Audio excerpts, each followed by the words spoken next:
and of course it's going to say open ground. I got a little bit of a shock, a little bit of harmonic distortion.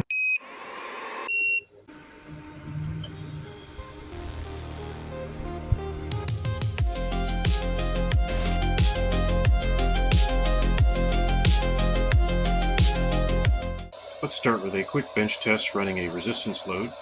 Currently drawing about 250 watts, 265, something like that from the DC side. And the inverter's fan is not even turning on. Pretty good. So a 300 watt load is no problem for this inverter, provided you have good cables and good connection to your battery. It doesn't really seem to break a sweat. These are the cables that were included with this inverter. I don't know what gauge they are, but they are super thin. Copper is expensive, and I don't blame them at all. To keep the inverter from working so hard, I'm using some thick test cables here. Things that I like about this inverter already is that it uses 200 milliamps or less on standby. At 200 milliamps and 53.22 volts, we're looking at about 10.6 watts standby, which is less than half of what the 2000 watt version of this type of inverter was doing. So not bad, really. It's a lot better than I expected. I guess it's time to try something a little bit more challenging. I'm conducting the testing over at my demo board for my 55 volts DC system, but it also does double duty as a 48 volt or 51.2 volt system. However, it is tied into my 55 volt DC system. You can see the outlets right there. The power is feeding into this inverter and this battery, and also the inverter I'm testing. So this inverter is still in 24/7 live use around the clock. It's powering one of my rooms in my house. So far, I've only put about 20 to 30 kilowatt hours through this inverter. So this inverter is only 1200 watts. It does say continuous rating. I take that with a grain of salt. I would never run this inverter 1200 watts continuous. The voltmeter on this inverter is far more accurate than the other one was, so that's nice and handy to have. I don't get paid for this. I'm just showing it because I've been using it a lot and it works very well. To charge my oscilloscope meter, I'm using this good AAA power bank, and it just charges all day from the sun, and I just leave it here. And I charge up my oscilloscope or phones or anything I need. So this inverter is about 91% efficient when it's under about a 300 watt AC load. And that's not surprising. There's no free lunch. If you want to have the convenience of plug and play AC power from DC sources, you have to give up about 10% of that power to do the conversion. So I'm actually kind of liking these style of inverters here. They're growing on me. They're quite affordable when they're on sale, and I didn't have a single 48 volt inverter. Now I have two of them, and I didn't spend a whole lot of money to get them. This inverter looks similar to the last one I tested, right down to the grounding lug on the front and the on-off switch and voltmeter. And you can see this inverter is made by Reliable Power, which is a very well-known brand by now. The MOSFETs are directly attached to the case, which functions as the heatsink. And now for a quick teardown and look inside. I like to open up these inverters and check their construction and make sure there's no safety hazards, and I'm curious about how they're designed and built as well.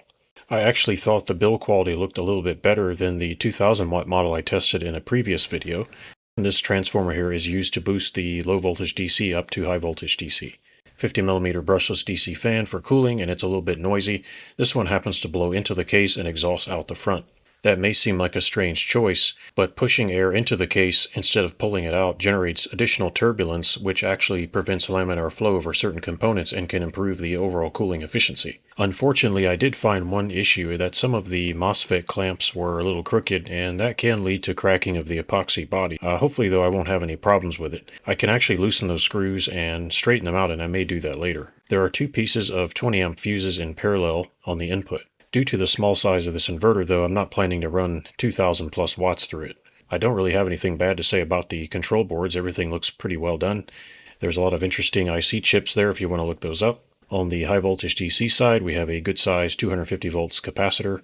The DC input terminals have cabling that looks pretty adequate. Everything looks tight and well done. Here you can see the power switch, which is held in with some hot glue, and the voltmeter is right below it. The AC outlet wires are soldered on. I don't have a problem with that. This inverter is open ground and floating ground, but it does have the ground terminal connected with a piece of wire to the terminal on the front of the inverter. So I wonder if this small 48 volt inverter, 1200 watts, can handle my compressor-based dehumidifier. It does have quite a surge. I think it's over 1000 watts. It's probably higher than that. It started it right up. So actually I'm starting to get a little bit impressed with this inverter. There was a little bit of distortion on the sine wave, but nothing that looked bad. Very average for any kind of high frequency sine wave inverter. Didn't sound like it had a problem starting it either. This is an 8000 BTU inverter-based air conditioner. I would prefer to buy a brand like GE or something like that. They had it on sale, so I ran up my credit card and got it. I've started to kind of like these, even though they're complicated and have more electronics in them. These are very much like a mini split air conditioner. A motorized shutter over the air vent here that opens up. And there's what the coil looks like. You can see it's wrapped backwards. Very similar to a mini split, and in fact the coils look just like a mini split. That's very interesting to me. By the way, the dehumidifier is only taking about 130 something watts when it runs, and yet it has an over 1000 watt surge. So that's why I chose it for the test. I really feel like a 5K BTU window air conditioner that's not inverter style is asking too much of a 1200 watt high frequency inverter. But this is an 8000 BTU window air conditioner with inverter technology. No, it's not going to be very efficient. It's going to waste lots of power. There's a lot smaller surge when this thing starts the compressor. So let's give it a try. I'm not going to turn the dehumidifier off. I'm just going to go ahead and leave that running. I'm powering the test today with this WZRELB 51.2 volt rack mount battery.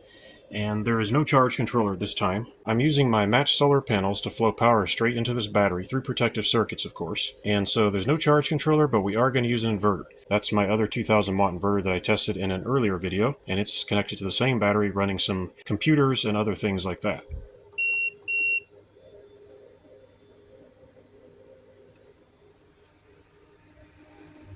The fan is turning on. Compressor just kicked on. You can see just a little bit of harmonic distortion. It's starting to get a little bit worse. This inverter is being challenged.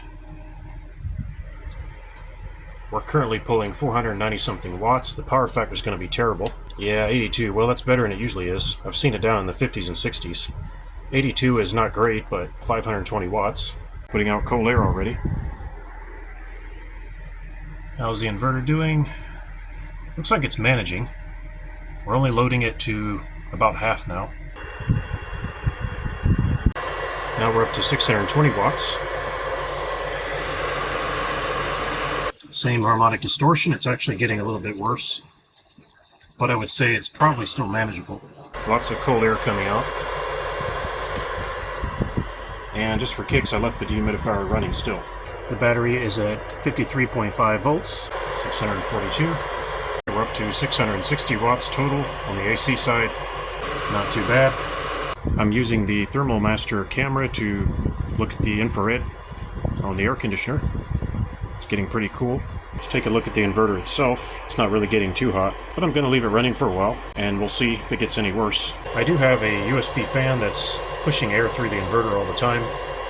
Eventually I will modify the fans on this inverter. Well, tentatively I would say this inverter can handle it, but I'm going to need to run this for a good long while to be sure. A short-term test is not really adequate. Under its current load of about 600 watts, this inverter is approximately 90% efficient, which is about what you would expect. I kind of like this inverter, and if I could just get it to be quieter, I believe I will be using it to run my air conditioner. I got a little bit of a shock or tingle when touching the case and the positive battery terminal. Between the case and the negative battery terminal, we get around 10 volts, but I'm not terribly surprised. Can this inverter support having its ground and neutral bonded together? It's not uncommon to find stray voltages when you're probing around various parts of an inverter, such as the case and the hot, neutral, and ground terminals and the battery terminals. It's not necessarily a cause for alarm. However, you will now see that this outlet tester is reading correctly. There's no open ground, there's no hot neutral reverse or anything like that. It's reading 2 yellow lights, which is correct. Now, before I bonded the neutral and ground, it was not reading correct. And if you want to know how I tested this inverter to see if it's safe to bond the neutral and ground together, click on the video that's at the top of the screen and linked in the description. I tested a 3500 watt inverter, and I showed how to safely test whether neutral and ground can be bonded without causing damage to the inverter. Let's have a look at what this outlet tester does when ground and neutral are not bonded. That's what we get. We get an open ground. Here's a look at the outlet tester that I'm using. Well, it's some time later, and I'm still using the inverter to run my 8000 BTU inverter air conditioner. So far so good. I haven't had any problems with it. The only issue I'm trying to solve is the loud fan, which is not surprising. Right now the inverter is struggling with the inverter air conditioner. We're running at around 660 watts, and there is some significant harmonic distortion on the sine wave, but I still don't think it stops it from being useful, and it wouldn't really stop me from using the inverter. I have some concerns about it, but I think I'm going to keep running it. Technically speaking, it is asking a little bit much of a 1200 watt inverter to run such a large air conditioning unit, even if it is a variable speed compressor and it doesn't have a high surge. It's still very challenging for the inverter. I'll stop short of saying the inverter's being overloaded, but it's nearing the edge of its capacity, that's for sure. The upside is it's only running at about 50% of its rated wattage, and so the heating inside on the components shouldn't be too bad. I'm also running the 12,000 BTU version of this air conditioner that I got reconditioned and on sale, and it's running on a much larger inverter, 2,000 watts or 3,500 watts, and they're 12 volt inverters. That's a lot more reasonable, and those inverters really aren't struggling at all.